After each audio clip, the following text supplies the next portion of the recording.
திராவிட கட்சிகளையே ஒழிப்பேன் என்று சூளுரைத்த பிஜேபி இன்றைக்கு திராவிட கட்சிகளில் ஒன்றான அதிமுகவை கபலீகரம் செய்து அந்த அதிமுக இப்போதைக்கு லீஸ்க்கு விடப்பட்டிருக்கிறது. என்னைக்காவது விஜய் ஒரு ரசிகர் மன்ற விழாவிற்கு ரசிகனுடைய இறப்பிற்கும் கல்யாணத்துக்கும் போயிருக்காரா? எக்ஸப்ட் ஆடியோ ஃபங்க்ஷனை தவிர எதற்கும் போனது கிடையாது. எதற்கும் போகாதவர்கள் முதலமைச்சராக கனவு கொண்டு கொண்டிருக்கிறார்கள். இதுதான் இங்கே பிரச்சனையே. எத்தனை பேர் தான் நம்பி பின்னால போறது? ஒரே ஒரு போட்டோ வச்சுக்கிட்டு 15 வருஷம் ஒருத்தர் ஏமாத்திட்டு இருந்தது. ஒரே ஒரு போட்டோஷாப் பண்ண போட்டோ பிரபாகரனோட எடுத்த போட்டோன்னு சொல்லிட்டு சீமான் 15 வருஷம் ஏமாத்தி ஒரே ஒரு போட்டோ இதை நம்பியிருக்காங்க. நம்மால் நம்பி 15 வருஷம் 8% ஓட்ட போட்டிருக்கான் பாரு. அங்கதான் பிரச்சனை. அப்ப எதை சொன்னாலும் நம்பக்கூடிய சில பேர் இருக்கான். வாய்களியே பேசுபவர்கள், வெட்டி பேச்சு பேசுபவர்கள், இவர்களை எல்லாம் பார்த்து நம்பக்கூடிய ஒரு கூட்டம் இருக்கிறது. தமிழகத்தில் இருந்துதான் உரிமை குரல் பாராளுமன்றத்தில் மட்டுமல்ல இந்தியா முழுமைக்கும் ஒழிக்கிறது. அதற்கு காரணம் நீங்கள் தேர்ந்தெடுத்து அனுப்பிய 40 எம்பிக்கள். முதல்வர் மு.க. ஸ்டாலின் என்று சொன்னால் பிரதமருக்கு தூக்கமே வரமாட்டேங்குது. திமுகவை ஒழிக்க வேண்டும், திமுகவை ஒழிக்க வேண்டும், திமுகவை அழிக்க வேண்டும். இதுதான் அவங்களுடைய முழக்கமா இருக்கு. இந்தியாவை வாழ வைக்க வேண்டும் என்று அவங்க முழங்கல. அப்துல் கலாம் முத SLV-3 ராக்கெட் அனுப்பி இன்னைக்கு செவ்வாய் கிரகத்தில் போய் நம்மளுடைய ராக்கெட் மங்கள்யான் போய் இறங்கிருச்சு. 3ல சந்திராயன் 3 வந்து நிலாவில் இறங்கி தண்ணீர் இருப்பதை கண்டறிந்த முதல் நாடு இந்தியா. இத்தனை வேலை நம்ம பண்ணிட்டோம். அவன் இன்னமும் இந்தியை திணிக்கணும்னு கஷ்டப்பட்டு முயற்சி பண்ணிட்டே இருக்காம. ஒரு 3 ஆண்டு காலம் தேர்ந்தெடுக்கப்பட்ட தமிழகத்தின் ஆட்சியை நடத்தவே விடாமல் செய்தார் ஒரு RSS ரவி என்பவர், RN ரவி என்பவர். நம்ம முதலமைச்சர் ரொம்ப பொறுமைசாலி. எனக்கு கூட சில நேரம் என்ன இவ்வளவு பொறுமைசாலியா இருக்காரு. பொறுமைசாலியாக இருந்து சுப்ரீம் கோர்ட்ல வாதாடி கூப்பிட்டு தலையில ஒரே கொட்டு நச்சுன்னு கொட்டின பிறகு சட்டவிரோதம், நீ செய்தது சட்டவிரோதம், நீ கையெழுத்து போடல, நாங்க அதை பாஸ் பண்றோம் சொல்லி பாஸ் பண்ண பிறகும் இன்னமும் ஒருத்தர் கவர்னர் மாளிகையில் இருக்காரு அப்படின்னா இதுக்கு மேல ஒரு தடித்த தோல் யாருக்காவது இருக்காரு? இவரை ஆட்டி வைக்கக்கூடிய ஹோம் மினிஸ்டருக்கும் பிரைம் மினிஸ்டருக்கும் கிடைத்த கூட்டு தான் அது. இந்திய அரசியலின் சிக்கல்கள், தீர்வுகள் நார்மலா அரசியல்னா மக்களுக்கு நல்லது செய்வதாக தான் இருக்கணும். ஆனால் அரசியலே சிக்கலாயிருச்சு அப்படின்னா அங்கே தான் பிரச்சனையே ஆரம்பமாகுது. அந்த சிக்கலுக்கு காரணமானவர்களுக்கு அவர்கள்தான் இன்றைக்கு மத்தியிலே ஆட்சியில் அமர்ந்திருக்கிறார்கள் என்பதை நினைக்கும் பொழுது இந்திய அரசியலே ஒரு சிக்கலாக இருக்கிறது. அந்த பிரச்சனைகளை எப்படி, அதற்கு என்ன தீர்வை கொண்டு வருவது என்பதுதான் இன்றைய கருத்தரங்கத்தினுடைய பொது தலைப்பு. ஒரு நாடு வளமான நாடாக மாற வேண்டும் என்று சொன்னால், ஒரு வளர்ச்சியடைந்த நாடாக மாற வேண்டும் என்று சொன்னால், ஒரு அறிவார்ந்த வல்லரசு இந்தியாவாக மாற வேண்டும் என்று சொன்னால் அந்த நாட்டை ஆளக்கூடியவர்கள் நேர்மையானவர்களாக, மக்கள் அன்பை பெற்றவர்களாக, மக்களின் இதய சுத்தியை அறிந்தவர்களாக, மக்களது உணர்வுகளுக்கு மதிப்பு கொடுப்பவர்களாக இருக்க வேண்டும். அது இல்லை என்பதுதான் சிக்கலை. அங்கே தான் சிக்கலே ஆரம்பமாகிறது. அந்த சிக்கலுக்கு என்ன தீர்வு என்று சொன்னால் அதுக்கு தான் இத்தனை பேர் கூடியிருக்கீங்க. அப்படிப்பட்ட ஒரு சிக்கலை இந்திய தேசம் கடந்த 10 ஆண்டுகளில் சந்தித்திருக்கிறது. வளர்ச்சி நாயகன் என்று சொல்லி வந்த பிரதமர் இன்றைக்கு இந்தியாவின் வளர்ச்சிக்கு தடைக்கல்லாக மாறிவிட்டார் என்ற நிலைதான் இன்றைய சிக்கலுக்கு அடிப்படை காரணம். அப்படிப்பட்ட ஒரு நிலை ஏற்பட வேண்டும் என்று யாரும் எதிர்பார்த்திருக்க முடியாது. ஆனால் அந்த சிக்கல் ஏற்பட்டிருக்கிறது. அந்த சிக்கலுக்கு தீர்வுகளை சொல்வது இந்தியாவின் கடைக்கோடியில் இருக்கக்கூடிய தமிழகம்தான். தமிழகத்தில் இருந்துதான் உரிமை குரல் பாராளுமன்றத்தில் ஒலிக்கிறது. தமிழகத்தில் இருந்துதான் உரிமை குரல் பாராளுமன்றத்தில் மட்டுமல்ல இந்தியா முழுமைக்கும் ஒழிக்கிறது. அதற்கு காரணம் நீங்கள் தேர்ந்தெடுத்து அனுப்பிய 40 எம்பிக்கள். முதல்வர் மு.க. ஸ்டாலின் என்று சொன்னால் பிரதமருக்கு தூக்கமே வரமாட்டேங்குது. அதுதான் இங்கே பிரச்சனை. திமுகவை ஒழிக்க வேண்டும், திமுகவை ஒழிக்க வேண்டும், திமுகவை அழிக்க வேண்டும். இதுதான் அவங்களுடைய முழக்கமாக இருக்கு. இந்தியாவை வாழ வைக்க வேண்டும் என்று அவங்க முழங்கலை. இந்தியாவை வளப்படுத்த வேண்டும் என்று முழங்கலை. இந்தியாவை அறிவார்ந்த வல்லரசு இந்தியாவாக உருவாக்குவேன் என்று முழங்கலை. இந்தியாவில் இருக்கக்கூடிய இளைஞர்களுக்கு மதிப்பு கூட்டப்பட்ட வேலைவாய்ப்பை உருவாக்கி தருவேன் என்று முழங்கலை. இந்தியாவில் இருக்கக்கூடிய அனைத்து மக்களையும் ஒரு வளமான நிலைமைக்கு உயர்த்துவேன் என்று முழங்கலை. ஆனால் அழிக்க வேண்டும் என்பதில் குறியாக இருக்கிறார்கள்.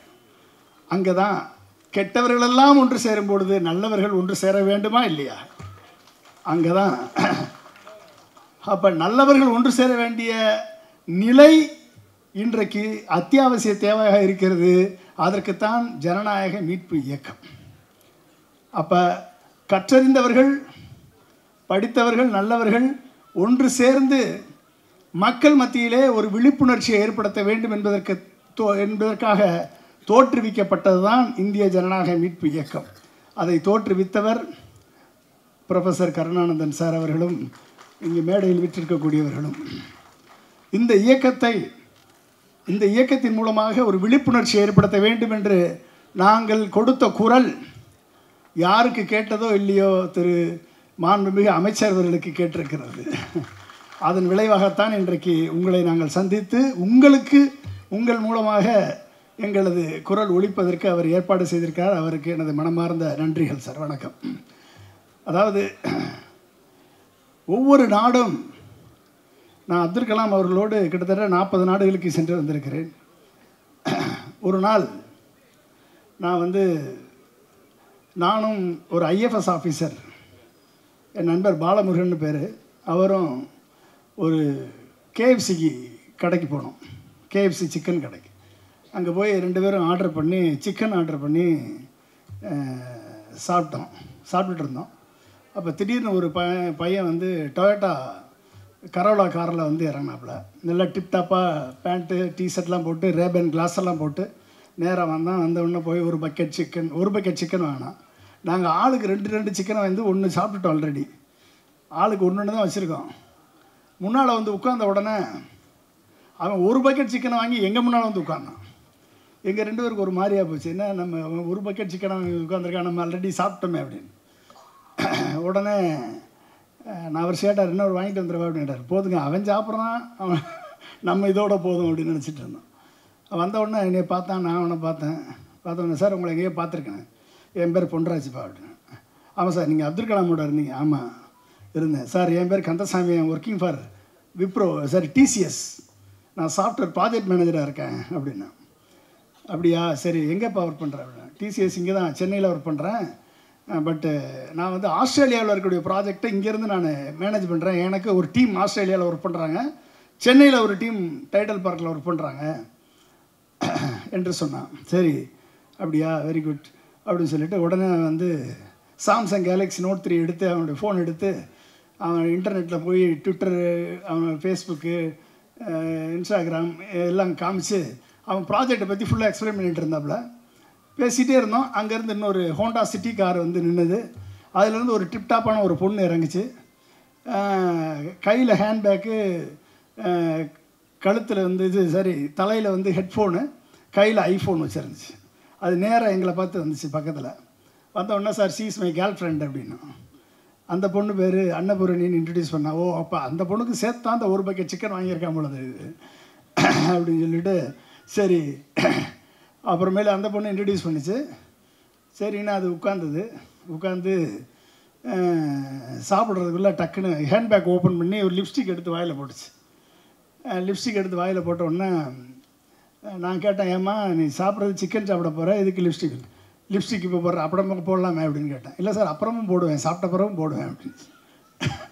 சரி அப்படின்னு பேசிகிட்டே இருந்தோம். பேசிகிட்டே இருக்கும்போது இதில் ஒன்று அப்சர்வ் பண்ணேன் நான். என்னென்னா, அந்த பையன் ஓட்டிகிட்டு வந்த car Toyota Corolla car, made in Japan.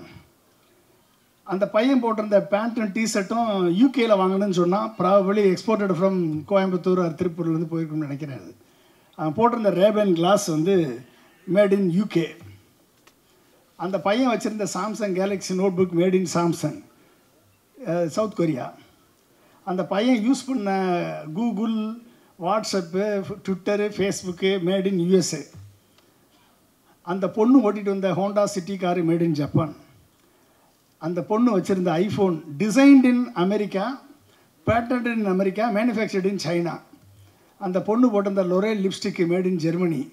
கடைசியில் நான் பாலமுருகன் கந்தசாமி அன்னபூரணி தான் மேட் இன் இந்தியா, மற்ற எல்லாம் மேட் இன் அப்ராட். புரிஞ்சுக்கிட்டீங்களா? ஒட்டுமொத்த உலகமும் இரவும் பகலும் உழைத்து கொண்டிருக்கிறது. எதற்காக தெரியுமா? 125 கோடி மக்கள், 140 கோடி ஆயிடுச்சு. இப்போ 140 கோடி இந்திய மக்கள் என்ன உடை உடுத்த வேண்டும், என்ன உணவு சாப்பிட வேண்டும், என்ன பல்லு டூத் பேஸ்ட் விளக்கணும், என்ன கண்ணாடி போடணும், என்ன கூல்ட்ரிங்க்ஸ் சாப்பிடணும், என்ன கார் ஓட்டணும், என்ன மொபைல் ஃபோன் வைக்கணும், இதுக்கு ஒட்டுமொத்த உலகமும் உழைத்து கொண்டிருக்கிறது. ஏன்னா because India is a big market. India is a big market. இந்தியாவோட வருமானத்தை வைத்து ஒட்டுமொத்த உலகமும் இன்றைக்கு செழித்து வளர்ந்து கொண்டிருக்கிறது. OECD countries, organisation for economic cooperation and டெவலப்மெண்ட்டுடைய OECD கண்ட்ரிஸ், யூரோப்பியன் கண்ட்ரிஸுடைய per capita income, average per capita income $46,000. $46,000. லக்சம்பர்க்கினுடைய பெர் கேபிட்டா இன்கம் $1,92,000. இந்தியாவுடைய பெர் கேபிட்டா இன்கம் $2,400. $2,400. தமிழ்நாட்டுடைய பெர் கேபிட்டா இன்கம் எவ்வளோ தெரியுமா? $3,15,000. இந்தியாவுடைய பெர் கேபிட்டா இன்கம் $1,70,000. இந்தியாவை விட தமிழகம் டபுள். ஓகே, ஒட்டுமொத்த உலகமும் இந்தியாவுக்காக உழைச்சிக்கிட்டு இருக்கு.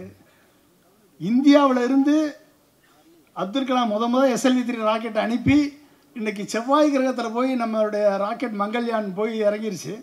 3 சந்திராயன் 3 வந்து நிலாவில் இறங்கி தண்ணீர் இருப்பதை கண்டறிந்த முதல் நாடு இந்தியா. இத்தனை வேலை நம்ம பண்ணிட்டோம். அவன் இன்னமும் இந்தியை திணிக்கணும்னு கஷ்டப்பட்டு முயற்சி பண்ணிகிட்டே இருக்கான். அது இந்தியை திணிப்பதற்கு நம்ம எங்கேயோ போயாச்சு. ஆனால் இந்த மத்திய அரசு தமிழகத்தில் எப்படியாவது இந்தியை திணிச்சிடணும் அப்படின்னு சொல்லி இவ்வளோ கஷ்டப்பட்டு முயற்சி பண்ணிகிட்டே இருக்கான். தமிழ்நாட்டை எப்படியாவது பிடித்து விட வேண்டும் என்று முயற்சித்து இருக்கிறாங்க. அப்படின்னு என்ன அர்த்தம் பாருங்கள். தமிழ்நாட்டில் இங்கே தூக்கமே வரல ஒரு பிரைம் மினிஸ்டருக்கு. மு.க. ஸ்டாலின் என்று பார்த்தால், முத்துவேல் கருணாநிதி ஸ்டாலின் என்று பார்த்தாலே அங்கே ஒரு தூக்கம் வர மாட்டேது. ஏன் வர மாட்டேது அப்படின்னா, அவர் அழைத்தால் ஃபேர் டீலிமிட்டேஷன் என்று சொன்னால் ஒட்டுமொத்த முதலமைச்சர்கள் 9 மாநில முதலமைச்சர்கள் தமிழ்நாட்டுக்கு வராங்க. அவர் கேட்பது ஃபேர் டீலிமிட்டேஷன் தான் கேட்குறாரு. தொகுதி சீரமைப்பு சரியாக இருக்கணும் தானே கேட்குறாரு. நியாயமான கோரிக்கை அவர் கேட்கும் பொழுது அவர் இங்கு இருக்கக்கூடாது, தமிழகத்தில் ஆட்சியில் அமரக்கூடாது. ஒரு 3 ஆண்டு காலம் தேர்ந்தெடுக்கப்பட்ட தமிழகத்தின் ஆட்சியை நடத்தவே விடாமல் செய்தார் ஒரு RSS ரவி என்பவர், RN ரவி என்பவர். நடத்தவே விடக்கூடாது என்று 3 ஆண்டு காலம் 2020 பாஸ் பண்ண சட்ட மசோதாவில் இருந்து இப்போ வரைக்கும் பண்ண மசோதாக்களை ஆரம்பமே பண்ணக்கூடாது. நம்ம முதலமைச்சர் ரொம்ப ரொம்ப பொறுமைசாலி. எனக்கு கூட சில நேரம் கோவம், என்ன இவ்வளவு பொறுமைசாலியாக இருக்காரு. பொறுமைசாலியாக இருந்து சுப்ரீம் கோர்ட்டில் வாதாடி கூப்பிட்டு தலையில் ஒரே கொட்டு நச்சுன்னு கொட்டின பிறகு சட்டவிரோதம், நீ செய்தது சட்டவிரோதம், நீ கையெழுத்து போடலை, நாங்கள் அதை பாஸ் பண்ணுறோம்னு சொல்லி பாஸ் பண்ண பிறகும் இன்னமும் ஒருத்தர் கவர்னர் மாளிகையில் இருக்கார் அப்படின்னா இதற்கு மேலே ஒரு தடித்த தோல் யாருக்காவது இருக்காரு? இதற்கு மேல் யாராவது இருப்பாங்களா? நார்மலாக வந்து ஒரு எத்திக்ஸ், அதாவது கான்ஸ்டிடியூஷனல் போஸ்ட்டை அலங்கரிக்கக்கூடிய ஒரு பிரசிடெண்ட்டோ ஒரு கவர்னரோ சட்டவிரோதம் என்று கோர்ட் சொல்லும் பொழுது எத்திக்ஸ் படி, நியாயப்படி அடுத்த நிமிடம் அவர்கள் பதவியில் இருக்க வேண்டும், அடுத்த நிமிடம் பழைய. ஆனால் இவர்களிடம் அதை எதிர்பார்ப்பது கஷ்டம். இன்னும் உட்கார்ந்துருக்காங்க அப்படின்னா இப்படிப்பட்ட சூழல் தான் அரசியல் சிக்கலான சூழல். ஒரு தேர்ந்தெடுக்கப்பட்ட மக்களால் தேர்ந்தெடுக்கப்பட்ட அரசாங்கத்தை நடத்த விட மாட்டேன் என்று ஒரு கான்ஸ்டிடியூஷனல் பதவி வகிக்கக்கூடிய ஒரு ஆளுநர் சொல்லி ஒட்டுமொத்த பல்கலைக்கழகத்தினுடைய செயல்பாட்டை செயல்பட விடாமல் செய்யக்கூடிய ஒரு ஆளுநர் இங்கு இருக்க முடியும், செயல்பட முடியும் என்று சொன்னால், அப்படிப்பட்ட இந்தியா தான் மிகப்பெரிய சிக்கலை எதிர்நோக்கி கொண்டிருக்கிறது. அப்போ என்ன அர்த்தம்? ஒட்டுமொத்த இந்தியாவும் வளர வேண்டும் என்று நினைக்கக்கூடியவராக பிரதமர் இருப்பார் என்று நினைத்தால் இவருக்கு கிடைத்த குட்டு அல்ல அது. இவரை ஆட்டுவிக்கக்கூடிய ஹோம் மினிஸ்டருக்கும் பிரைம் மினிஸ்டருக்கும் கிடைத்த குட்டு தான் அது. அப்படின்னா நார்மலாக அவங்க தான் பதவியில் இருக்கணும். நடக்கலை. இத்தனைக்கும் இவ்வளவு பிரச்சனைகளுக்கு மத்தியிலும் ஒட்டுமொத்த இந்தியாவின் பட்ஜெட், எஜுகேஷன் பட்ஜெட் 75,000 கோடி, தமிழகத்தினுடைய எஜுகேஷன் பட்ஜெட் 45,000 கோடி. நீங்கள் ஒட்டுமொத்த உலகமும் சஸ்டைனபிள் டெவலப்மெண்ட் கோல்ஸில் நீடித்த நிலையான வளர்ச்சியின் குறியீட்டை எந்த நாடு முதலில் அச்சீவ் பண்ணுகிறதோ அந்த நாடு தான் வளர்ந்த நாடு என்று வேர்ல்டு ஹெல்த் ஆர்கனைசேஷனும் யுனைடெட் நேஷனும் ஒரு 17 கோல்ஸை வந்து டிசைன் பண்ணியிருக்காங்க. அந்த 17 கோல்ஸில் முதல் மாநிலமாக இருப்பது தமிழகம். அச்சீவ் பண்ணதில் ஆக்சுவலாக 4வது ரேங்க். அது 4வது ரேங்க்னா சின்ன சின்ன மாநிலங்கள் வந்து சிறிய மாநிலங்கள் வகையில் வரும். பெரிய மாநிலங்களில் முதல் மாநிலமாக இருப்பது தமிழகம். அதில் முதல் கோல் மினிஸ்டர் ஒதுக்கக்கூடிய health and wellbeing. First goal health and wellbeing. அடுத்த கோல் நீங்கள் பார்த்தீங்க அப்படின்னா கிட்டத்தட்ட 6 கோலில் தமிழகம் முதலில் இருக்கிறது. 174 மதிப்பெண்களை பெற்று இந்தியாவில் முதல் மாநிலமாக தமிழகம் இருக்கிறது. Sustainable development goals. அப்போ இந்தியாவிற்கு அடையாளத்தை காண்பிக்கக்கூடிய முதல் மாநிலமாக இருக்கக்கூடிய மாநிலம் தமிழகம் என்று சொன்னால், இந்த தமிழகத்தில் ஆட்சி புரியக்கூடிய திமுகவை அகற்ற வேண்டும் என்று சொல்வது எந்த வகையில் அது ஒரு அரசியலிலே ஒரு மோசமான நடவடிக்கையாகும். அப்போ அந்த சிக்கல் தான் இப்போ அவங்களுக்கு மிகப்பெரிய சிக்கலாக இருக்கு. ஏனென்று சொன்னால் பாராளுமன்றத்தில் 3 மாநிலத்தின் குரல்கள் தான் ஒலிக்கிறது. ஒன்று தமிழகம், இன்னொன்று கேரளம், இன்னொன்று வெஸ்ட் பெங்கால். கேரளமும் வெஸ்ட் பெங்கால் அப்பப்போ ஒலிக்கும். ஆனால் இங்கே 39 பேரில் எத்தனை பேர் எந்திரிச்சு பேசுகிறாங்கன்னா யாருக்குமே பதில் சொல்ல முடியல, ஒருத்தருக்கும் பதில் சொல்ல முடியல. அப்போ அந்த அளவிற்கு உரிமை குரல் ஒலிக்கிறது.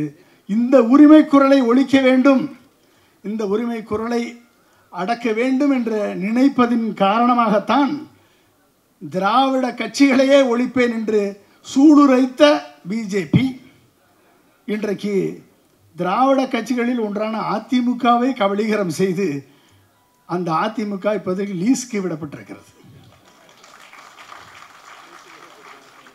ஏற்கனவே அதாவது உண்மையான அதிமுகவை தோற்றுவித்தவர் எம்ஜிஆர், அதை வளர்த்தெடுத்தவர் ஜெயலலிதா அவர்கள். 2 பேருமே திராவிட சித்தாந்தத்தை முன்னெடுத்தவர்கள். இன்றைக்கு அதை குத்தகைக்கு எடுத்தவர், லீஸுக்கு எடுத்தவர் எடப்பாடி பழனிசாமி அவர்கள். அப்போ குத்தகைக்கு எடுத்தவர் இப்போ சப்லீஸுக்கு விட்டார். அதுதான் பிரச்சனை. சப்லீஸுக்கு விட்டதுனால தான் விட்டு பக்கத்தில் கூட்டு வந்து அழைத்து வரவில்லை, என்னை இழுத்து வர செய்திருக்கிறீர்கள். பக்கத்தில் உட்காந்து பேச முடிஞ்சு அவரால். எப்படிப்பட்ட நிலைமை இருக்கு. ஒரு அண்ணா திராவிட முன்னேற்ற கழக தொண்டன் எந்த அளவிற்கு மனதை நோகடிக்கக்கூடிய செயல் அன்றைக்கு செய்யப்பட்டிருக்கிறது. திராவிட கட்சிகளே அழிப்பேன் என்று சொன்ன ஒரு கட்சி யாரோடெல்லாம் அந்த பிஜேபி என்ற கட்சி சேருகிறதோ, வாலி மாதிரி அந்த கட்சி யார்கிட்டெல்லாம் முன்னால் நிற்கிதோ அவங்களுடைய ஒட்டுமொத்த பலத்தையும் உருவிடுவான். பலவீனத்தை நம்மகிட்ட கொடுத்துட்டு சோழியை முடிச்சுட்டு போயிட்டே இருப்பான். இது நடந்தது யாருக்கு? சிவசேனாவுக்கு நடந்திருக்கு, இது நடந்தது நிதிஷ்குமாருக்கு நடந்திருக்கு, இது நடந்தது அஜித் பவாருக்கு நடந்திருக்கு, சரத்பவாருக்கு நடந்திருக்கு, இது நடந்தது அகாலிதளுக்கு நடந்திருக்கு, இப்போ நடக்கிறது எடப்பாடிக்கு நடக்குது. அப்போ பிரச்சனை என்னென்னா, தமிழகத்தில் யார் மூலமாக சவாரி செய்ய முடியும் என்பதை முடிவெடுத்து இந்த தமிழகத்தில் அதிமுகவை தான் நம் அழிக்க வேண்டிய முதல் கட்சி, அதிமுக அழித்தால்தான் 2வது திமுகவை அழிக்க முடியும் என்ற எண்ணத்தோடு அவர்கள் உள்ளே நுழைந்திருக்கிறார்கள் என்பது எடப்பாடி அவர்களுக்கும் தெரியும். அவருக்கு தெரியாமலாம் ஒன்றும் கிடையாது. வேறு வழியே இல்லாமல் ஏதோ ஒன்றில் மாட்டிக்கிட்டு முடிச்சது மாதிரி தான் உட்காந்துருந்தார். கரெக்டு தாங்க. அப்போ பிரச்சனை என்னென்னா, ஒட்டுமொத்த அனைத்து இந்திய அண்ணா திராவிட முன்னேற்ற கழகத்தினுடைய தொண்டர்கள் இன்றைக்கு அடமானம் வைக்கப்பட்டிருக்கிறார்கள். தன்னை அழிப்பதற்கு ஒரு கட்சியை அடமானம் வைக்க முடியுமா? யாராவது அடமானம் வைக்க முடியுமா? உனக்கு பிரச்சனை அப்படின்னா நீ எல்லாம் சம்பாரிச்சிட்ட, சொத்து சேர்த்துட்ட, எல்லாம் பண்ணிட்ட, அதனால தான் இன்றைக்கி பிரச்சனையே. அப்போ நீ பேசாமல் ஒதுங்கிக்கணும், அடுத்த தலைமுறைக்கு வழிவிடணும். இரண்டாம் தலைமுறைக்கு வழிவிட்டிருந்தால் அதிமுக காக்கப்பட்டிருக்கு. அது நடக்கலை. அப்போ பிரச்சனை ஒட்டுமொத்த உலகமும் இந்தியாவை ஒரு மார்க்கெட்டாக பார்க்கிறது. பிஜேபி தமிழகத்தை தனது எதிரியாக பார்க்கிறது. தமிழகம்தான் அவர்களுக்கு எதிரி. அப்போ அந்த தமிழகத்திலே நீட்டை கொண்டு வந்து மருத்துவ கனவை நாசமாக்குகிறார்கள். நியூ எஜுகேஷன் பாலிசியை கொண்டு வந்து தமிழகத்தினுடைய கல்வியை சமஸ்கிருத கல்வியாக மாற்ற பார்க்கிறார்கள். நாங்கள் விவாதித்து கொண்டிருக்கும் போது அவர் சொன்னார், நம்ம ஃப்ரெண்டு, ஒவ்வொரு பள்ளி புத்தகங்கள் இவர்கள் கைகளுக்கு சென்றால் ஒட்டுமொத்த வரலாறும் திருத்தி எழுதப்படும். அதுதான் அவர்களது கனவு, அதுதான் அவர்களது லட்சியம். அதை தடுப்பது ஒரே ஒரு மாநிலம் என்று சொன்னால் அது தமிழகம்தான். அங்கே தான் பிரச்சனை உங்களுக்கு. அப்படிப்பட்ட ஒரு செயலை செய்யக்கூடாது, எங்களுக்கென்று தனித்துவ உரிமை இருக்கிறது என்று கல்வியிலும் மருத்துவத்திலும் அனைத்து துறைகளிலும் தமிழகம் முன்னே வருவது இந்த தமிழகத்தை பார்த்து அவர்களுக்கு மிகப்பெரிய ஒரு சவாலாக தெரிகிறது. இங்கு எடப்பாடி பழனிசாமி அவர்கள் கையெழுத்து போட்டு விட்டார் என்றால் பிரைம் மினிஸ்டர் ட்வீட் பண்ணுறார். அப்போ எந்த அளவுக்கு க்ளோஸ் அப்சர்வ் பண்ணிட்டு உட்காந்துருக்காங்கன்னு பாருங்கள். எந்த அளவுக்கு க்ளோஸ் அப்சர்வ் பண்ணிட்டு உட்காந்துருக்காங்க பாருங்கள். அப்போ பிரச்சனை என்னென்னா, 1008 பிரச்சனைகள் இருக்கும். ஒரு ஆட்சி என்று சொன்னால் அந்த ஆட்சியில் நல்லதும் நடக்கும், கெட்டதும் நடக்கும், பிரச்சனைகள் இருக்கும், எல்லாமே இருக்கும். ஆனால் ஒட்டுமொத்தமாக அந்த ஆட்சியின் காரணமாக, அந்த ஆட்சியின் பலனாக அந்த ஆட்சி ஒரு அமைதியான ஆட்சியாக இருக்கிறதா? அந்த ஆட்சி அனைவருக்குமான ஆட்சியாக இருக்கிறதா? அந்த ஆட்சியின் விளைவாக அந்த பொருளாதாரம் வளர்ந்து இருக்கிறதா? இன்றைக்கு தமிழகம் இதுவரை காணாத வளர்ச்சியாக 9.69% எக்கனாமிக் டெவலப்மெண்ட் தமிழகம் அச்சீவ் பண்ணியிருக்கு. தமிழகத்தின் கண்டிப்பாக இந்த வளர்ச்சியை இன்னும் ஒரு 5% கூட்டினால் கண்டிப்பாக $1 trillion கனவு, முதல்வரது கனவு நனவாகும்.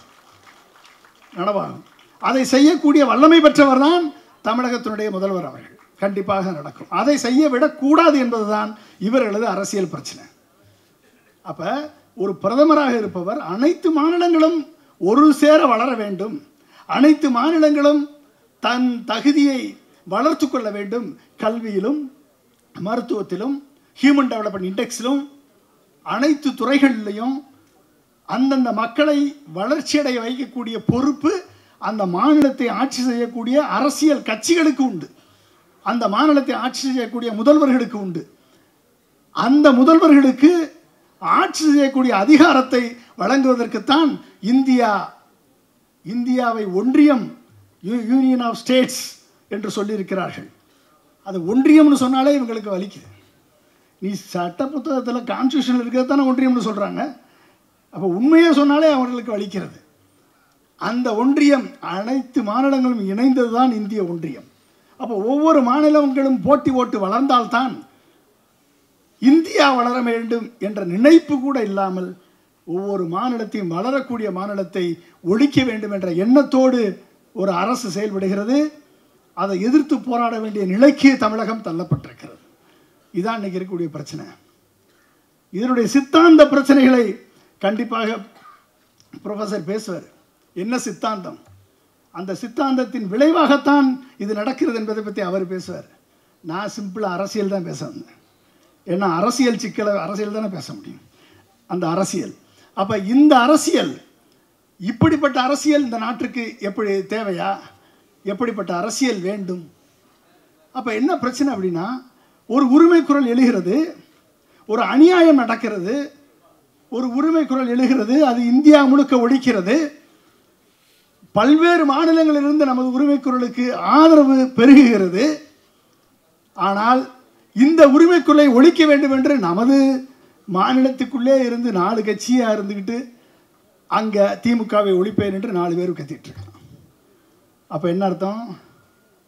இந்த உரிமைக்குள்ளே ஒழிக்க வேண்டும் என்று சொன்னால் நம்ம வீட்டுக்குள்ளேயே இருந்து இந்த உரிமை குரலுக்கு எதிராக செயல்படக்கூடியவர்கள் யார் என்பதை நாம் புரிந்து கொள்ள வேண்டும். அண்ணா திராவிட முன்னேற்ற கழகம் இன்றைக்கு அடமானம் வைக்கப்பட்டு விட்டது. ஒன்று. இதற்கு அடுத்து பிஜேபி தமிழகத்தின், அதாவது நல்லா பிஜேபியை நம்பியவர்கள் யாரும் நல்லா வாழ்ந்ததா சரித்திரம் இல்லை, நட்டாற்றில் விடப்பட்டதான் சரித்திரம். பிஜேபியை நம்பி போனார் திரு ஓபிஎஸ் அவர்கள், இன்னைக்கு நடுத்தருவில் நிற்கிறார். பிஜேபியை நம்பி போனார் திரு டிடிவி தினகரன் அவர்கள், அவரும் நடுத்தருவில் நிற்கிறார். பிஜேபியை நம்பி தன் ஐபிஎஸ் வேலையை ரிசைன் பண்ணிட்டு இங்கே மாநில தலைவராக ஒருத்தர் வந்தார், அவரும் நடுத்தருவில் நிற்கிறார். புரிஞ்சுட்டிங்களா? இப்போ பிஜேபியை நம்பி திரு எடப்பாடி பழனிசாமி அவர்கள் போயிருக்கார், அவரும் நடுத்தருவில் இருப்பார். ஓகே, இதுதான் பிஜேபி இதனுடைய வரலாறு. இந்த வரலாறை அண்ணா திராவிட முன்னேற்ற கழகத்தினுடைய தொண்டர்களும் 2ஆம் மட்ட தலைவர்களும் உணர்ந்தால் கண்டிப்பாக அவர்களுக்கு மறுவாழ்வு உண்டு. உணரவில்லை என்று சொன்னால் 2026 அவர்கள் உணரும் போது அவர்கள் கையில் கட்சி இருக்காது. இதுதான் இன்றைக்கி பிரச்சனை. சரி, விட்டுருவோம், இதுக்கு மேலே வேணாம். அடுத்து ஒரு நடிகர் திரு விஜய் அவர்கள் கட்சி ஆரம்பிச்சிருக்கார். ஓகே, அவருக்கு 1 கோடி உறுப்பினர்கள் மெம்பராக சேர்ந்திருக்காதா சொல்கிறாங்க. 1 கோடி பேர். கிட்டத்தட்ட அவரது குரல் திமுகவை மட்டும்தான் எதிர்க்கிறது. அண்ணா திராவிட முன்னேற்ற கழகத்தை எதிர்க்கவில்லை, பிஜேபியை எதிர்க்கவில்லை. நேற்று கூட்டணி அமைந்தது அதிமுகவுக்கும் பிஜேபிக்கும். ஆனால் அவர் சொல்கிறார் திமுகவுக்கும் பிஜேபிக்கும். யாரும் எழுதி கொடுக்குறவங்க தப்பாக எழுதி கொடுத்துறாங்க போல தெரியுது. ஸோ பிரச்சனை என்னென்னா, எழுதி கொடுக்குறவங்க தான் பிரச்சனை. ஏன்னா அவருக்கு யாராவது எழுதி கொடுக்குறத பேசி பேசி பழைய கதை வசனம் ஸ்கிரிப்டை பார்த்து தான் பழக்கம். அப்போ எழுதி கொடுக்குறவங்க தப்பாக எழுதி கொடுத்தா அவர் தப்பாக தானே பேசுவார். அப்போ அதுதான் பிரச்சனை அவருக்கு. ஸோ இங்கே ப்ராப்ளம் என்னென்னா, சுய சிந்தனை யாருக்கு இருக்கிறதோ எல்லாரும் எம்ஜிஆர் ஆக முடியுமா? எல்லாரும் எம்ஜிஆர் பொது உடைமை சிந்தனைகளையும் திராவிட கருத்துக்களையும் மண்ணிலே விதைத்து அவர் ஒரு சுயம்புவாக வளர்ந்து நின்றார். திராவிட சித்தாந்தங்களை கொள்கைகளை முன்னெடுத்து வளர்ந்து நின்றார். நானும் எம்ஜிஆர் ஆயிடுவேன், நான் சிஎம் ஆயிட்டேன்னு அவர் நினச்சிட்டார் கற்பனையில். அப்போ பிரச்சனை என்னென்னா, அவருக்கு மக்களை பார்ப்பது அவர்களுக்கு கடமை இல்லை.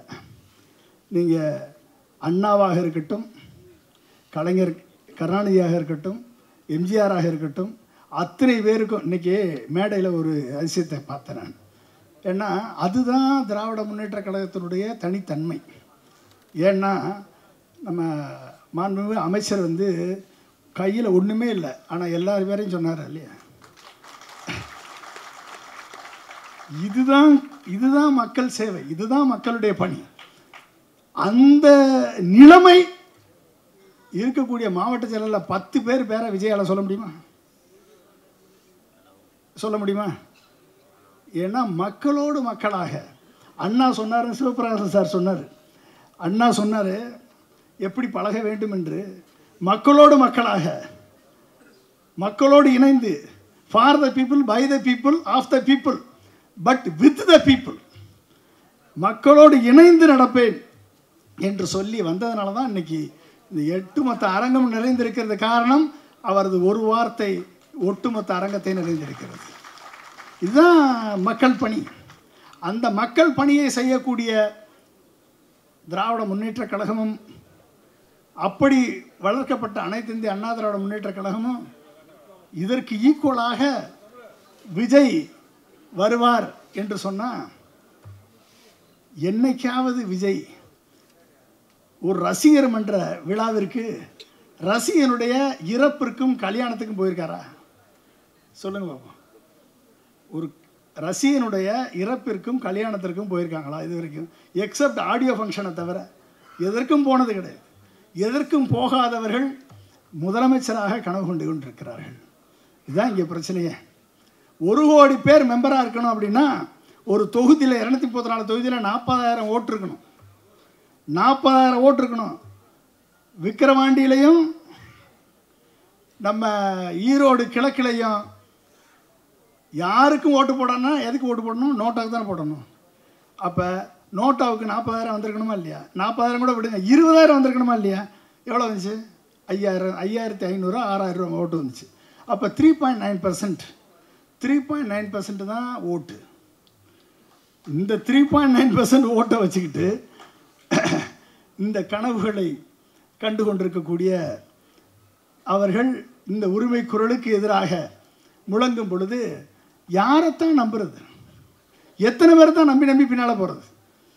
ஒரே ஒரு ஃபோட்டோ வச்சுக்கிட்டு 15 வருஷம் ஒருத்தர் ஏமாற்றிட்டு இருந்தார். ஒரே ஒரு ஃபோட்டோஷாப் பண்ண ஃபோட்டோ, பிரபாகரனோட எடுத்த ஃபோட்டோன்னு சொல்லிட்டு சீமான் 15 வருஷம் ஏமாற்றிருக்கேன். ஒரே ஒரு ஃபோட்டோ இதை நம்பியிருக்காங்க.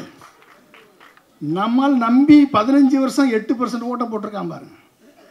அங்கே தான் பிரச்சனை. அப்போ எதை சொன்னாலும் நம்பக்கூடிய சில பேர் இருக்கான். அப்போ எதை சொன்னாலும் நம்பக்கூடிய சில பேர் இருக்கான் அப்படின்னா வர்றவன் போகிறவன்லாம் வந்து ஏதாவது வாய் முழங்க கொள்கை முழங்க பேசிட்டா. ஹிட்லர் கூட தான் நல்லா பேசுவார். ஹிட்லர்கிட்ட போன நாடு என்னாச்சு? அப்போ மோடி கூட தான் நல்லா பேசுவார், கண்ணாடியை வச்சுட்டு. 2 பக்கமும் மிரர் இருக்கும். நல்லா இங்கிட்டும் பேசுவார், அங்கிட்டும் பேசுவார். அதான் அழகாக பேசுகிறான்றான். எனக்கு தான் தெரியும் இது எப்படி ஆப்ரேட் பண்ணுறது. ஸோ அதாவது வாய்களியே பேசுபவர்கள், வெட்டி பேச்சு பேசுபவர்கள், இவர்களையெல்லாம் பார்த்து நம்பக்கூடிய ஒரு கூட்டம் இருக்கிறது. இளைஞர்களே, நீங்கள் வந்து கொஞ்சம் அறிவார்ந்து சிந்திக்கக்கூடியவர்களாக இருக்க வேண்டும் என்பதற்கு தான் இதை நான் சொல்ல வரேன். அறிவார்ந்து சிந்திக்கக்கூடியவர்களாக நீங்கள் இருக்க வேண்டும். இல்லைன்னா 15 வருஷத்தை தொலைச்சிருவீங்க. கொஞ்சம் ஏமாந்தீங்கன்னா அடுத்த 5 வருஷத்தை தொலைச்சிருவீங்க. உங்களுடைய எதிர்காலத்தை தொலைத்து விட்டு நீங்கள் ஏமாந்தால் உங்கள் எதிர்காலம் தொலைக்கப்படும். உங்கள் எதிர்காலம் மட்டுமல்ல, உங்கள் குழந்தைகளின் எதிர்காலமும் சேர்த்து தொலைக்கப்படும். இதைத்தான் நீங்கள் உணர வேண்டும். ஒரு தலைவன் என்றால் அந்த தலைவனுக்கு ஒரு தொலைநோக்கு பார்வை வேண்டும். ஒரு தலைவன் என்றால் தைரியமான முடிவுகளை எடுக்கக்கூடிய வல்லமை பெற்றவனாக அந்த தலைவன் இருக்க வேண்டும். ஒரு தலைவன் என்று சொன்னால் நேர்மையாக உழைத்து நேர்மையாக வெற்றி பெறக்கூடிய வல்லமை பெற்றவராக அந்த தலைவன் இருக்க வேண்டும். ஒரு தலைவன் என்று சொன்னால் தோல்வியை தனதாக்கி கொண்டு வெற்றியை தன் உடன் பணிபுரிந்தவர்களுக்கு கொடுக்கக்கூடியவன் எவனோ அவன்தான் தலைவன். இப்படிப்பட்ட பக்குவத்தை கொண்டவர்களாக தலைவர்கள் இருக்க வேண்டும் என்பதை அறிந்து கொண்டு நீங்கள் புரிந்து கொண்டு செயல்பட்டால்தான் அந்த தலைவனுக்கான பண்பு நலன்களை நீங்கள் உணர முடியும். அவர்களை நீங்கள் தலைவர்களாக ஏற்றுக்கொள்ள முடியும். தமிழகம் இதில் என்றைக்கும் சோடை போனதில்லை, இதுவரை சோடை போனதில்லை. தமிழகம் சரியான தலைவனுக்கு பின்னால் அணிவகுக்கும். அந்த நிலையை மாற்ற வேண்டும் என்றுதான் சிலர் துடிக்கிறார்களே ஒழிய, நண்பர்களே, இன்றைய தமிழகத்தில் மத்திய அரசு செய்யக்கூடிய, ஒன்றிய அரசு செய்யக்கூடிய அனைத்து கொள்கை திணிப்புகளும், இது அனைத்துமே தமிழக மக்களை மட்டுமல்ல, ஒட்டுமொத்த இந்திய மக்களை அடுத்த 20 ஆண்டு 30 ஆண்டுகளுக்கு பின்பாக அழைத்து செல்லக்கூடிய அனைத்து வேலைகளையும் திட்டமிட்டு செயலாற்றி கொண்டு வருகிறது, கொள்கையாக செயல்படுத்தி கொண்டு வருகிறார்கள். எனவே அதை எதிர்க்கக்கூடிய வல்லமை பெற்றவர்களாக தமிழகத்தினுடைய தலைவர் இருந்தால் மட்டும்தான், உரிமை குரலை ஒழித்தால் மட்டும்தான் இன்றைய அரசியல் பிரச்சனைகளுக்கு, சிக்கல்களுக்கு தீர்வுகள் காண முடியும்.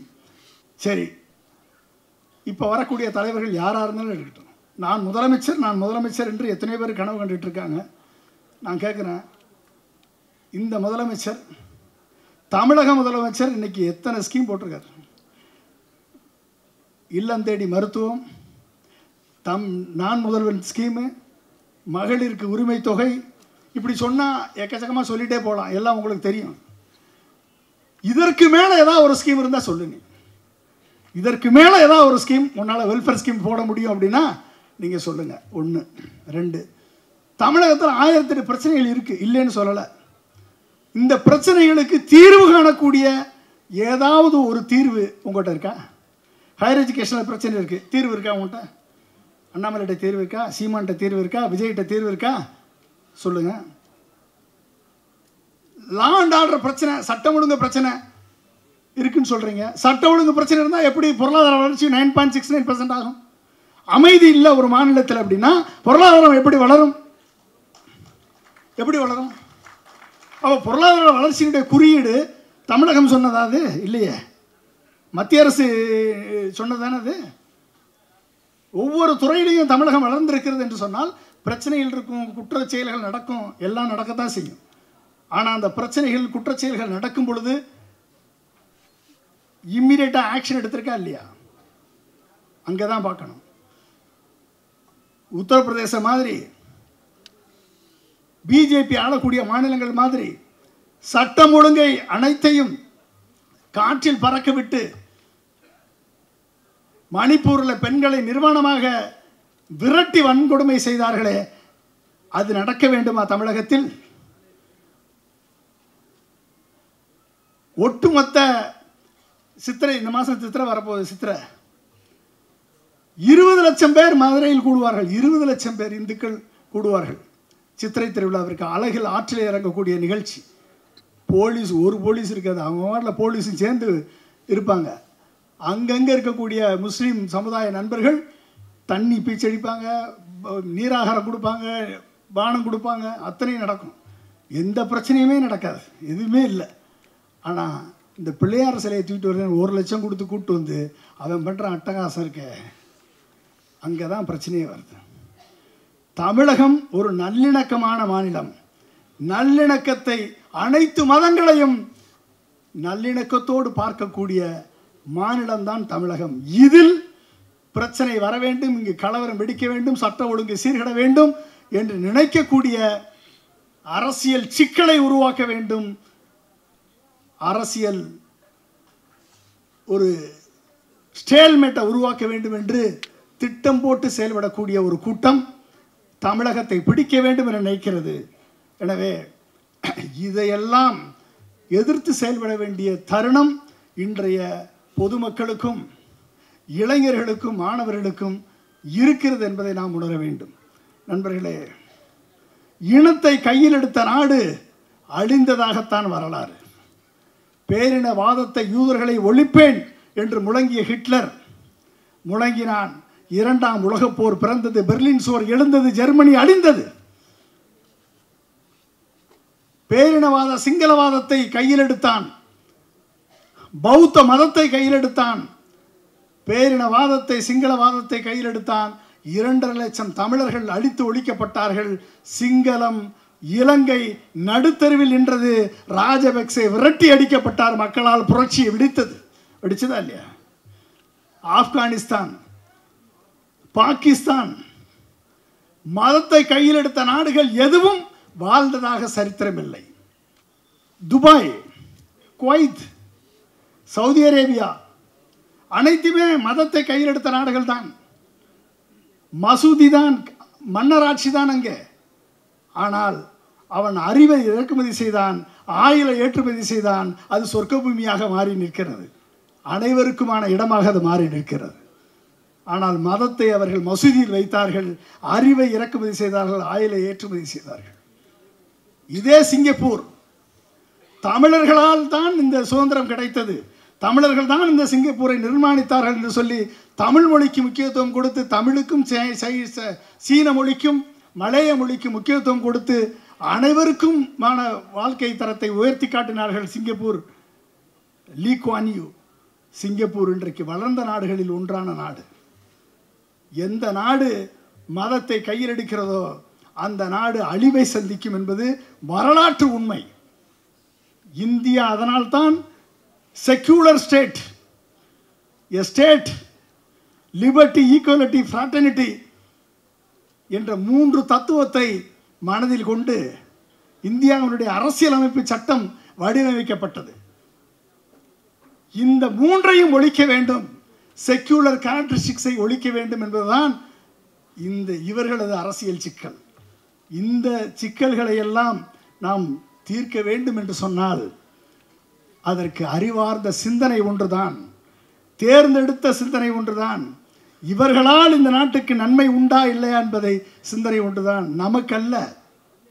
யாரை தேர்ந்தெடுக்கிறோமோ, யாருக்கு நாம் வாக்களிக்கிறோமோ, அவர்களால் நமது எதிர்கால சந்ததிக்கு நல்வாழ்க்கை வாழ்க்கை வாழ்வதற்கு ஒரு வழி கிடைக்குமா என்பதை வருங்கால சமுதாயம், வருங்கால சந்ததி சிந்திக்க வேண்டும்.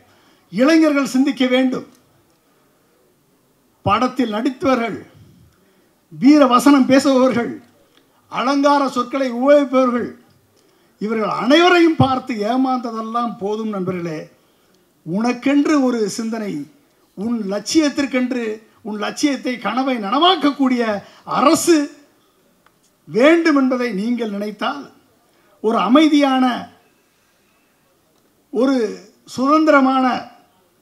சுதந்திரமாக உழைக்கக்கூடிய வாய்ப்பை உருவாக்கக்கூடிய ஒரு அமைதியான ஒரு அரசை நாம் கட்டமைக்க வேண்டும்.